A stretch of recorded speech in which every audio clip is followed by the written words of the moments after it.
Oke.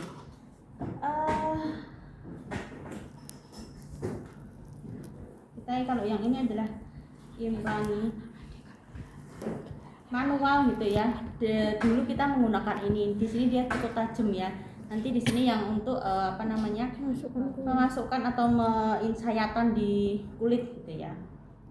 Nah, ini itu yang contoh yang Tupinto Plus gitu ya, tapi ini sudah patah. Jadi implan yang terbaru. Jadi kalau yang terbaru itu implan sudah ada di dalam trokarnya. Jadi 2 implan sudah ada di sini. Nanti kita pasang satu gitu ya, masukkan satu, terus kita pindah masukkan satu lagi, baru nanti di sini ada sayapnya, kunci gitu ya, nanti dipatahkan. Ini udah nggak bisa dipakai lagi kalau yang baru. Oh, sekali pakai. Ya, jadi sekali pakai. Tapi udah enggak ini. Nah, kalau ini lebih jelas nih. Di sini ada 2 tanda ya. Ini nanti garis ini sebagai tanda seberapa kita masuk. Jadi begitu masuk, trokar ini sampai di tanda garis yang kedua. Tapi begitu keluar, tanda ini aja, jangan sampai trokar ini keluar. Kalau trokar ini keluar, nanti kita harus menunjukkan lagi di bawah kulitnya. Misalnya di angka 1. Kalau yang ini sebenarnya juga ada, tapi kayaknya sudah menghilang gitu ya. Jadi gambarnya seperti ini ya, contoh yang jelas.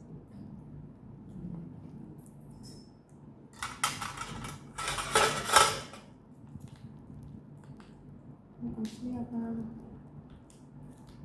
Asli. Nah, ini contoh implan ya yang asli. Kalau kita biasa, kalau misalnya ini kita hanya dipotong dari seperti sedotan itu ya. Kalau yang asli dia lentur nanti.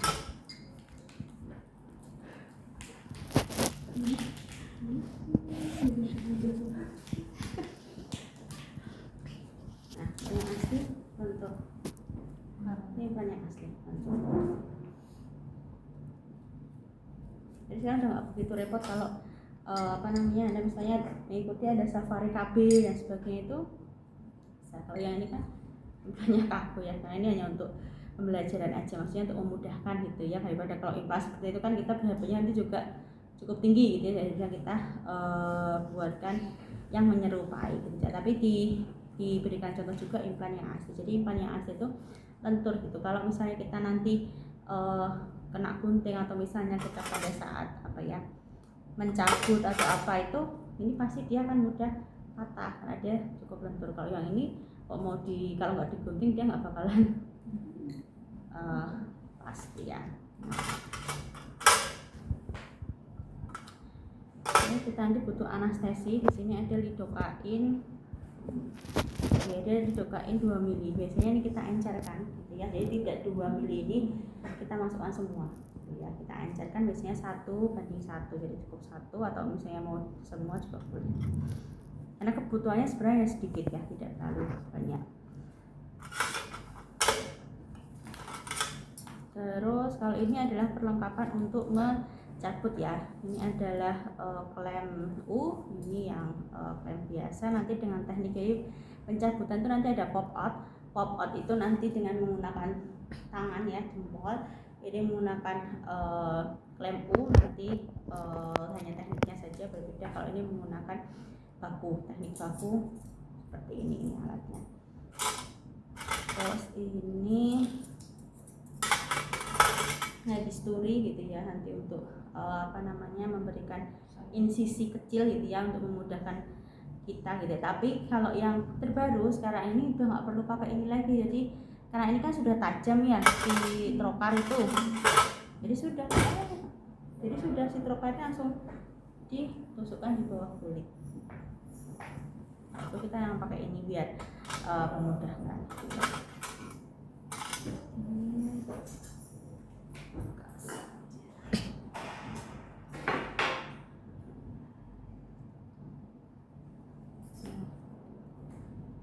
Kopnya kurang.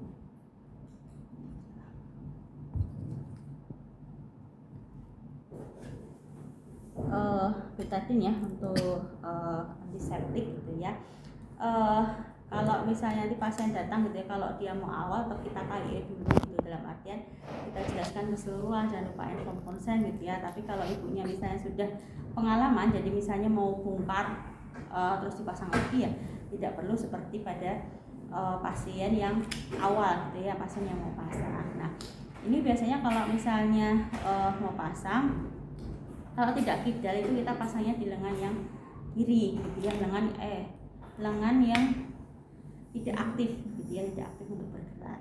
Jadi kalau misalnya nanti ibunya menggunakan baju yang longgar nggak apa-apa, yang penting ini bisa ditarik sampai ke siku. Kalau ibunya kira-kira nggak bisa ditarik sampai ke siku bajunya, atau bajunya terlalu ketat, dilepas aja, diganti misalnya menggunakan kimono atau baju yang ada di untuk pasien itu. Karena untuk memudahkan, kalau nanti susah kita ya. Karena nanti akan kita ukur ya untuk menentukan di sini pemasangan itu kan ada di lengan bagian dalam ya, nggak di bagian luar gitu ya, tapi ada di bagian dalam, makanya nanti posisinya kan seperti ini ketika pemasangan gitu ya. Jadi biasanya kalau di bed di sana nanti ada meja kecil gitu ya, atau misalnya di bed itu boleh tangannya boleh ke atas, jadi boleh ditaruh di atas kepala, atau tangannya seperti ini boleh. Yang penting nanti kita masangnya di bagian dalam. Nah nanti pada sebelum pemasangan kita ukur dulu. Pemasangan itu ada di lengan bagian dalam itu kurang lebih 8 cm dari epikondylas. Epikondylas itu sini ada tulang yang menonjol. Nah ini kurang lebih diukur 8 cm. Ya, kurang lebih di sini di bagian dalam. Nah nanti ini kita kasih tanda dulu. Boleh misalnya pakai pena juga boleh, dikasih tanda hitam sedikit, atau kalau misalnya pakai spidol juga tidak apa-apa sih. Kalau misalnya ini kan pasien juga nggak begitu tahu ya. Ini kita kasih tanda gitu ya. Kalau kita belajar gitu, kita garis supaya apa? Supaya lurus. Tapi kalau kita udah biasa, kita nggak perlu gambar, kita nanti pasti udah terlihat lurus. Seperti kalau masih kita belajar itu boleh kita garis jadi bentuk V. Jadi harapannya implan itu bentuknya V atau sejajar gitu ya. Yang nggak terlalu V banget tapi sejajar, enggak yang atas dan bawah seperti ini. Nah, berarti kalau seperti ini ya enggak apa-apa, misalnya akhirnya pemasangannya hasilnya seperti ini ya enggak apa-apa, nanti di kartu KB itu kita gambarkan posisi implannya. Jadi pada saat mencabut nanti tahu posisinya, diraba apakah berubah atau tidak. Misalnya kok pasangnya seperti ini tapi gambarnya kok seperti ini, nah nanti begitu dicari yang satu ketemu, kalau yang satunya di bawah yang satu kan nggak ketemu kalau gambarnya bentuk V. Itu menjadi perhatian kita ketika setelah pemasangan dan mau cabut. Jadi di kartu KB yang kecil itu biasanya kita gambarkan kecil. Jadi biar tahu nanti hasil pemasangan kita seperti apa. Harapannya sih sejajar gitu ya. Tapi nanti tuh kalau misalnya agak melenceng kayak gini ya enggak apa-apa. Tapi ini kita gambarkan, jadi nanti kita tahu pada saat kita akan mengambil. Jadi posisi insisinya di mana nanti. Kalau seperti ini nanti bisa di tengah-tengah gitu ya. Tapi kalau V biasanya di ujung bawah. Misalnya nanti agak nyilang seperti ini, nah nanti posisi insisinya kita di mana, yang mau kita ambil di mana. Nah kalau yang lebih ini, kalau posisi yang seperti ini biasanya di tengah gitu ya, karena lebih mudah bisa ngambil dua-duanya. Kalau kita insisi sebelah sini, yang sebelah sini belum diinsisi, kita mengambilnya susah. Jadi tengah-tengah gitu ya. Nanti itu berdampak pada teknik pada saat kita akan melakukan ini ya, pencabutan. Kalau tadi pasien misalnya mau pasang, kita KS sudah selesai, dan nanti kita anjurkan pasien ini cuci lengan ya, cuci tangan sampai ke lengan. Kalau misalnya bisa malah sampai disapu, jadi benar-benar sudah bersih gitu ya, kita tidak perlu bersihkan lagi. Sudah kita posisikan pasien dengan posisi itu dan tangannya, kita siapkan alatnya ya. Kalau sudah kita ukur tadi kurang lebih 8 cm ya dari epikondylas, kita boleh kasih tanda, nanti kita bentuk V atau garis lurus vertikal gitu ya. Kalau sudah kita bisa menutupnya dengan lubang, biar kita fokus hanya pada daerah sini aja ya, tidak kemana-mana. Nah ini kalau tadi sudah dibersihkan menggunakan sabun, tinggal kita desin. Kita menggunakan betadine ya, kita desinfektan dari dalam ke arah luar 2-3 kali aja sudah cukup. gerakannya sirkuler ya. Kita tunggu kering baru kita lakukan insisi. Kalau kita menggunakan manual, kita pakai insisi menggunakan bisturi ini gitu ya. Bisturi bisa nih penggunaannya bisa tegak lurus, bisa juga agak miring gitu ya. Ini kalau tegak lurus kurang lebih 2 mm. Kalau tegak lurus gini aja, krak gitu aja langsung. Jangan krak gitu, karena bisturi ini dia cukup tajam gitu ya. Nanti bisa 45 derajat sebenarnya. Ini juga boleh gitu ya. Asal yang penting kita membuat insisi itu.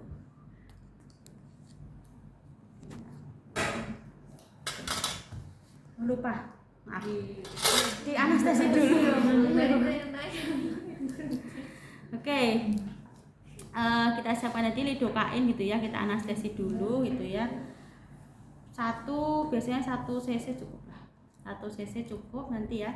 Bisa kita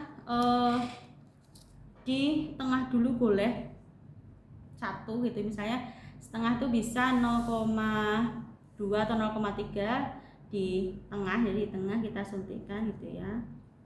Aspirasi kita suntikkan 0,2 atau 0,3. Nah setelah itu baru kita mengikuti garis, jadi di bawahnya baru nanti kita menarik sambil mendorong, memasukkan gitu ya. Jadi harapannya nanti biar menyebar di bentuk yang akan kita pasang.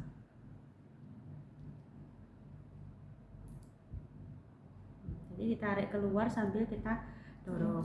Atau ada yang langsung gini juga boleh. Jadi begitu disuntikan langsung bentuk V juga boleh. Mau di titik sini dulu boleh, kan di titik tengah itu harapannya kan nanti kan kita melakukan bisturi ya. Kalau dulu kan kita melakukan bisturi, jadi kita tengah dulu, kita anestesi, baru nanti di sepanjang jalur mau pemasangan implan. Tapi karena kita sekarang itu menggunakan implan yang langsung gitu ya, nggak menggunakan bisturi juga, jadi langsung anestesinya bentuk V, itu juga boleh. Tapi nggak mengurangi proses pemasangan, karena ini kan di sekitar sini kan dia pasti akan kebas ya, maksudnya terasa efek anestesinya. Kita uji, kita cubit-cubit kecil, kita pastikan memang benar-benar sudah tidak terasa gitu ya, benar-benar sudah tidak terasa. Begitu kita cubit, kalau ibunya masih terasa jangan langsung dipasang implan gitu ya, tapi ditunggu dulu sampai benar-benar tidak terasa, jadi benar-benar anestesinya berfungsi, barulah kita nanti insisi menggunakan bisturi gitu ya. Nah ini tajam, ini cukup sekali aja, nggak boleh kerak-kerak gitu ya, tapi langsung gitu aja cukup 2 mili lah, 1 sampai 2 mili sudah cukup. Kalau ini sudah, kita langsung mulai pasangkan trokarnya gitu ya. Nah pasangan trokar ini seperti kita melakukan injeksi ya, jarumnya matanya ada di bagian atas gitu ya. Kita tusukkan dulu. Nah ini kita jungkit dulu, kita pastikan bahwa ini benar-benar di bawah kulit, tidak terlalu dalam gitu ya. Kita masukkan ini sampai atas 2 ya. Oke, kalau sudah bisa kita boleh ngambil implannya nanti langsung pakai tangan atau pakai pinset juga boleh.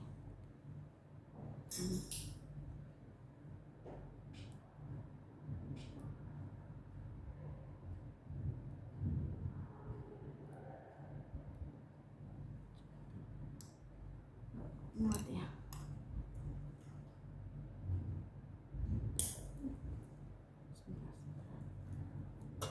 Cek dulu bisa masuk enggak, jangan nggak bisa masuk. Banyak ada yang ngangkat tuh. Oh ini yang khusus. Nah ini khusus.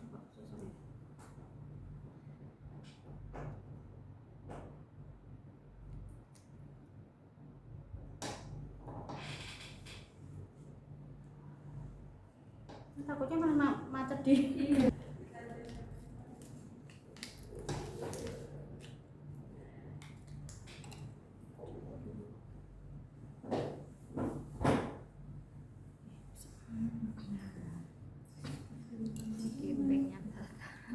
Kita masih hati-hati soalnya tuh ini. Nanti kita pasti pastikan kita jungkit bahwa dia ada benar-benar di bawah kulit. Nah, namanya AKBK ya, transekusi bawah kulit. Ini boleh kita kasih sini atau boleh kita kasih ke instrumen ya. Ini kan juga steril sebenarnya ya di ininya.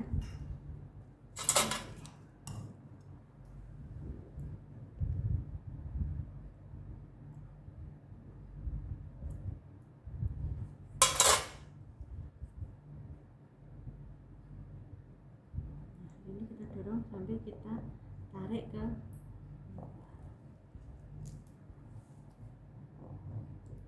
tangan satu, sebenarnya kita bisa sampai tangan yang kiri nanti kita menahan yang di sini sambil proses tahu implannya di mana.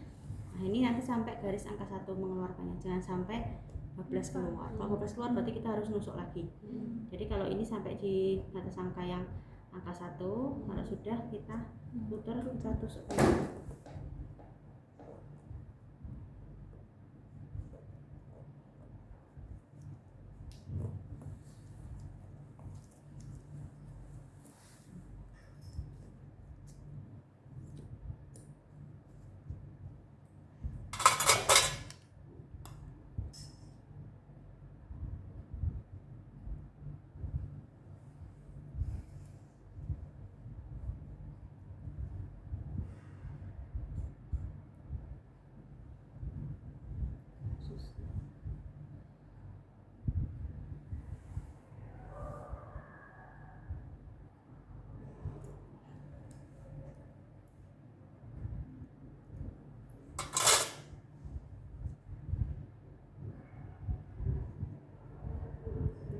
Kembali sambil kita tarik, kita tangan yang kiri menahan ya, seperti menahan sambil nanti melihat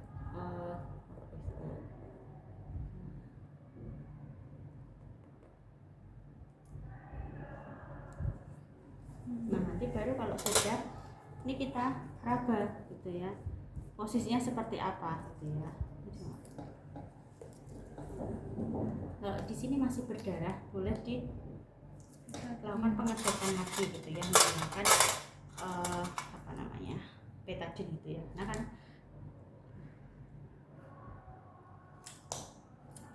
namanya kita insisi gitu ya, pastilah keluar darahnya, bisa kita dip dulu. Nah kalau memang sudah, kalau sudah selanjutnya kita raba posisinya, implan ini ada di mana. Nah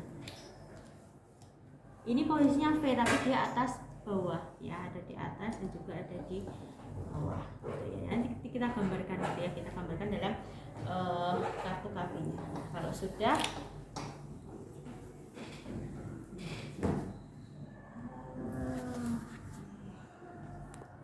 bisa kita pasang band-aid, mau menggunakan ini atau langsung menggunakan Hansaplast itu juga boleh. Jadi langsung untuk menutup luka tadi yang kita insisi itu boleh kita kasih Hansaplast atau kita kasih menggunakan kasa gitu ya, kita bebat menggunakan kasa berapa kali bebatan itu boleh gitu ya, atau langsung menggunakan Hansaplast juga boleh gitu. Nah nanti ketika KIE setelah pemasangan ini gitu ya, untuk tidak beraktivitas yang berat pada lengan yang dipasang implan itu, selanjutnya nanti kalau misalnya kotor, Hansaplastnya kotor atau misalnya rebannya kotor, diganti. Kalau misalnya nggak bisa ganti sendiri ya silahkan datang ke Bu Bidan atau pelayan kesehatan gitu ya. Tapi kalau bisa ganti sendiri, karena apa, takutnya nanti ini nggak boleh kena air kayak gitu ya. Jadi takut malah Hansaplastnya nanti malah jadi tahu kalau Hansaplast kena air terus kotor kayak gitu ya. Misalnya harusnya 2 hari diganti, dia 1 minggu nggak diganti. Nah itu malah nanti jadi infeksi karena dia belum kering, ada bakteri. Jadi diganti sendiri boleh kalau ini. Tapi kalau misalnya tidak berani atau misalnya takut ya bolehlah datang lagi ke Bu Bidan. Nah, untuk kunjungan ulangnya memang kalau untuk implan tidak terlalu bisa misalnya 1 bulan berikutnya boleh gitu ya, untuk memastikan saja apakah ada keluhan kemarin yang memang benar-benar dirasakan oleh pasien, atau karena biasanya efek samping penggunaan ini kan dalam 3 bulan pertama itu kan akan mulai terasa seperti itu. Oke, untuk pemasangan ada pertanyaan? Bu, kenapa kayak gitu? Kenapa kayak gitu? bentuknya untuk memudahkan gitu. Jadi kalau V gini kita nanti insisinya misalnya mau cabut pun tinggal di tengah, di ujung sini pada saat kemarin pasang atau di tengah untuk pengambilannya enak. Tapi kalau posisinya nanti seperti ini kita agak berpikir nanti melakukan insisinya mengambilnya juga agak susah gitu. Kayak ini nanti dia nggak sejajar ini, nah sini legok ya. Ini dia bentuknya ini nih implannya yang satu di sini. Kalau beneran di bawah kulit nanti akan terlihat implannya tuh. Di kulit pun akan terlihat kalau misalnya kita jemberkan kayak gini. Kalau kita benar-benar pasangnya di bawah kulit ya, tidak terlalu dalam, akan kelihatan seperti ini implannya.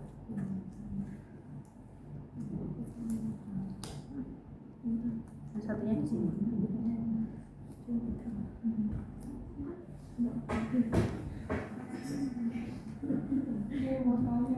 Kalau pemasangannya terlalu dalam, apakah akan mempengaruhi efektivitas?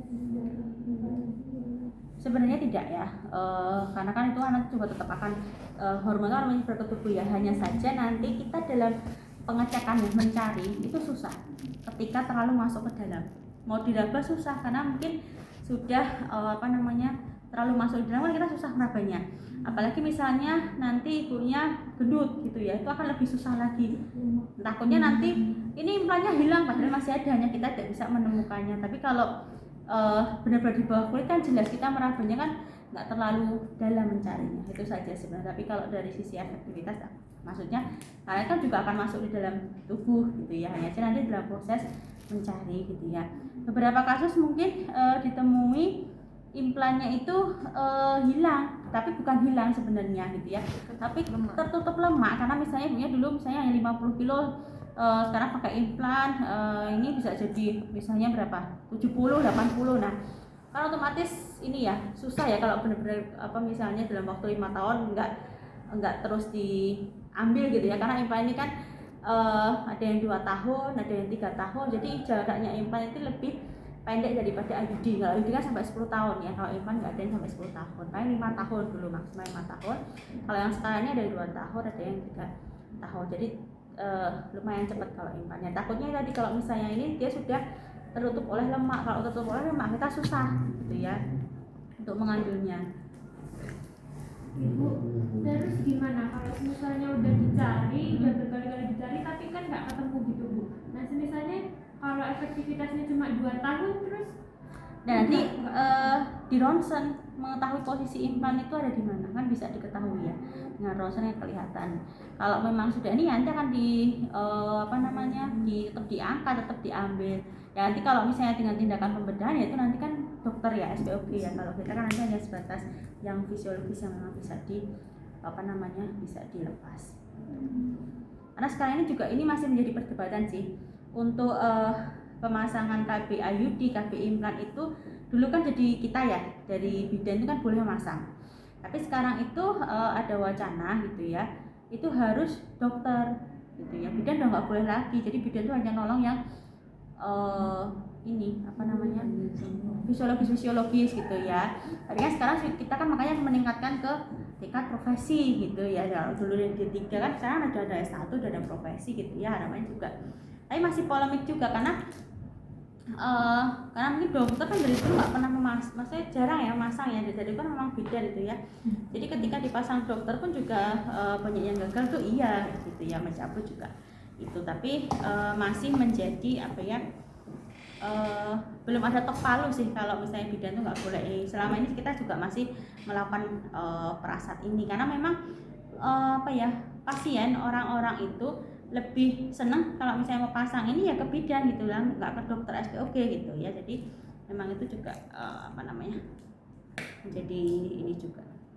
Itu belum ada toknya juga, jadi kita masih boleh untuk melakukan pemasangan implan gitu ya, implan IUD kita masih boleh. Mungkin Anda kemarin praktek di kalau yang kayak gini tuh banyaknya di puskesmas tuh banyak biasanya pemasangan implan gitu ya, atau pada saat safari KB itu ada pasang cabut implan itu banyak sekali gitu. Ibu itu cara kerjanya gimana sih Bu? Hormon ini ya, jadi kan dia nanti kan dia akan ketika sudah masuk gitu ya, sudah dalam tubuh seperti hormon-hormon yang lain kan, ini hanya menggunakan bukan alat ya, ada sesuatu yang dimasukkan ya. Sama halnya ketika suntik itu kan juga hanya saja suntik itu kita masukkan kita hanya dalam bentuk, tidak dalam bentuk alat ya. Kalau suntik pil itu kan dalam bentuk alat, tapi cara kerjanya sama, tapi dia hanya hormonnya dia hanya satu ini ya, si levonorgestrel aja gitu ya. Jadi ini bisa untuk alternatif sebagai ibu menyusui. Cara kerjanya sama gitu ya. Nanti dia akan melepaskan hormon-hormon yang ada di dalam implanannya itu, implan untuk mereknya. Nanti merek juga ada berbagai macam gitu ya, jadi bisa bisa dipahami kalau ini dia Sino implan gitu ya, dari andalan gitu ya. Ada beberapa ini. Sekarang sudah tinggal 2 implan tuh, dulu tuh 6. Jadi seperti kipas. Zaman dulu tuh 6 implan itu dipasangnya ada 1, 2, 3, 4, 5, 6. Terus berkurang lagi jadi 3, sekarang 2. Yang 1 juga ada sebenarnya 1, tapi jarang sekali. Yang banyak digunakan yang 2.